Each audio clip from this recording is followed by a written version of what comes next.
ჯავრიშვილის სახელობის კლინიკის საქველმოქმედო აქცია სტიქიით დაზარალებულ კახეთის მოსახლეობას მოძრავი კლინიკის საშუალებით სამედიცინო გამოკვლევა უწევდება. Რამდენიმე დღის განმავლობაში სხვადასხვა რაიონში ადგილობრივები თვალის დაავადებებთან დაკავშირებით კონსულტაციებს გაევლიან, ადგილზე მოხდება დიაგნოსტიკაც.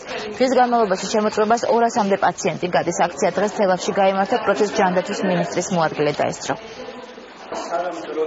დღეს მოემსახურებიან ზუსტად ამ სტიქიით დაზარალებულ მოსახლეობას, მიმდინარეობს აღრიცხვა, რა ტიპის სამედიცინო დახმარება ჭირდება და შემდგომში უკვე მოხდება, ვისაც ჭირდება ოპერაციული მკურნალობა, ვისაც არა და კონსერვატიული მკურნალობით შემოიფარგლება. ტარდება ხშირად საქველმოქმედო აქციები, დღესაც ასეთი აქცია ტარდება დაზარალებული მოსახლეობისთვის, მიმდინარეობს შერჩევა პაციენტების, რაც ხელშეუწყობს მათ დროულად მიიღონ შესაბამისი მკურნალობა. გავესინჯე ოფთალმოლოგს, ვარ ძალიან კმაყოფილი, მომწეს დანიშნულება მაქვს პრობლემა თვალზე.